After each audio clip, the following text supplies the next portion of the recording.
Hey everyone, this is The Dialogue. So today I'm looking at Jodi Arias. Now yes, she's been convicted of murdering Travis, her ex-boyfriend. She's basically a pathological liar. But I'd like you to take a look at this video of her body language, which is pretty obvious that anyone really from 5 years onwards can actually read, of Jodi Arias, who's just been arrested for first-degree murder of her ex-boyfriend Travis. Who in their right mind, or wrong mind, does this? But Jodi Arias has never been seen publicly like this before.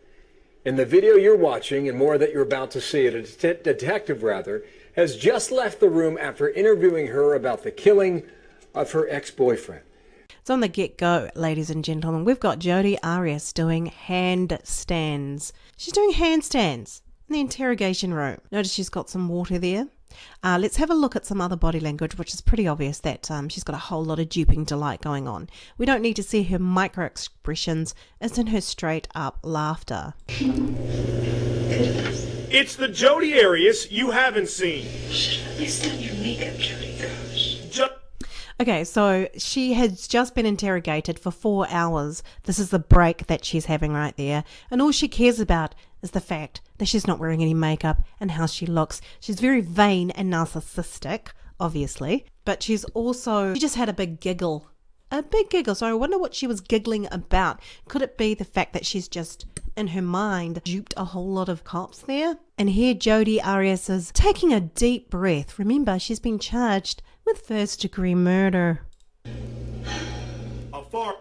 Well, how inconvenient, hey? And so apparently this was 15 minutes earlier. And let's just look at her fake acting here. So this is pure acting. 15 minutes earlier. It's not fair. How many times was Travis stabbed? After lying to police for 4 hours about the killing, Jodi finally begins to sing. Literally. About what else? Memory. It might change my memory. So you can clearly see there's absolutely no grief going on, or surprise, or shock that this woman, her ex-boyfriend, has been murdered. There's no sadness. There's just no bewilderment, nothing. So it's so suspicious. Ironic lyrics given her many memory lapses during trial. I don't remember. I just don't remember. Things get foggy after that point.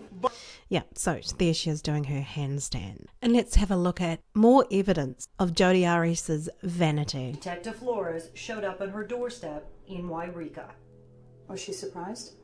Actually not. She was not surprised.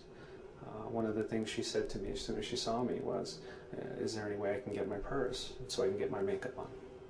So obviously she's very concerned with her looks, because obviously that's a power play for her. So her looks is her calling card, and she's used it in the past, which she's using it to this very day, which is part of body language. So as you'll see here, Jodi Arias has a complete flat affect, which is akin to psychopathy actually. Let's have a look at this. Absolutely not.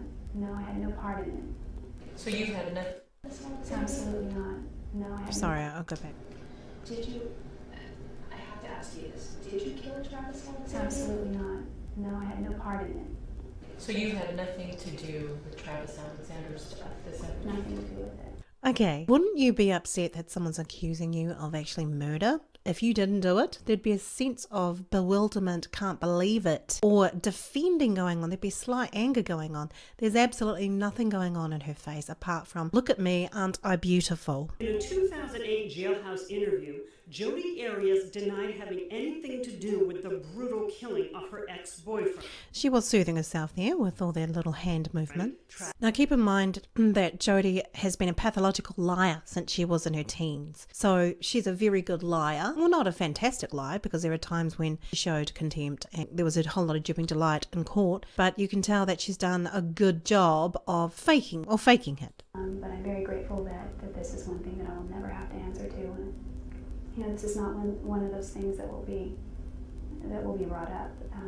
I've done many things that... So she's got the feigned little girl's voice, that she's the innocent little cute girl who's done nothing. So she's playing a big game here that most people could see right through.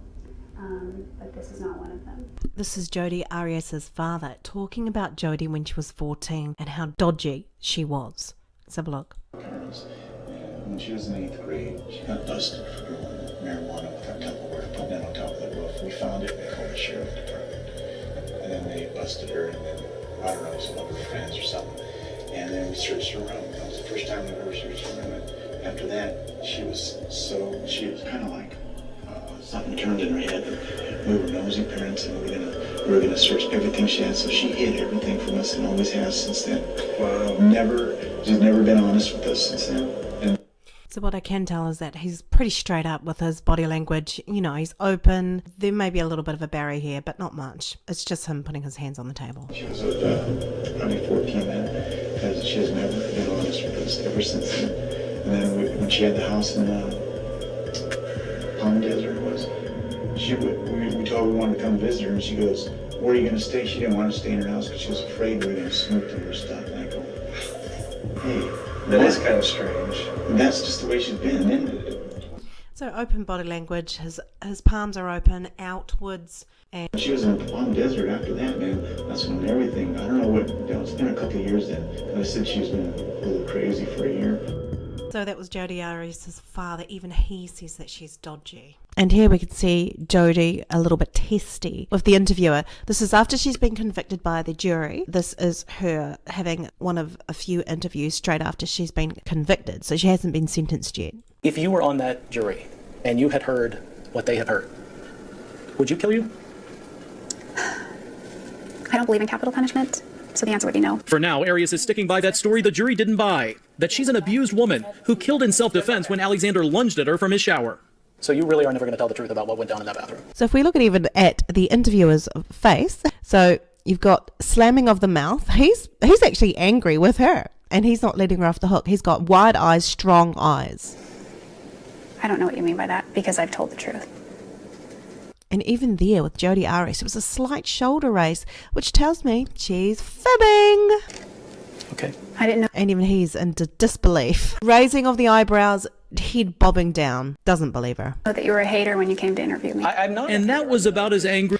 Yep, a hater when you came to interview me. And that was her trying to get him back. So it's spiteful. And she is quite a spiteful person all the way through. And this is them talking about the colour of her hair from blonde to dark.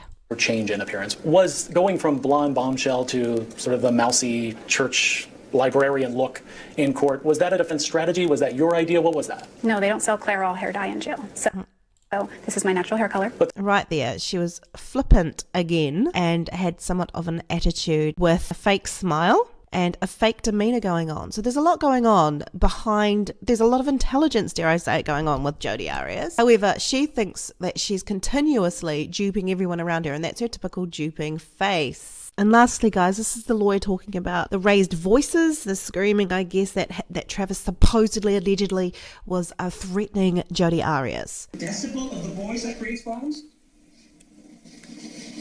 Decibel, tone, content. Sort of the combination of those factors. Okay, so I think we could all see that, what was going on with Ms. Jodi Arias. And let's look at the contempt. There's a number of contempts going on here. Right there's contempt, but let's have a look. Decibel, tone. Contempt, decibel, tone, contempt. Content. Sort of the combination of those factors. Right there, still contempt. Looking down, can't face what she just said because it's obviously lies. And there's her duping delight coming in. So she thinks, oh, I've just duped the whole room. That is who Jodi Arias is, a manipulator. So anyway, this is my video on Jodi Arias. Thank you so much for watching. This is The Dialogue. By the way, I have a Patreon account that I've just set up, and it's $1 a month to get exclusive videos on more sensitive, secretive topics such as false flags, crisis actors, things like that, and in general, body language. Go over to Patreon and you'll see my account there, and I look forward to seeing you and showing extra content there. Thanks for listening. This is The Dialogue.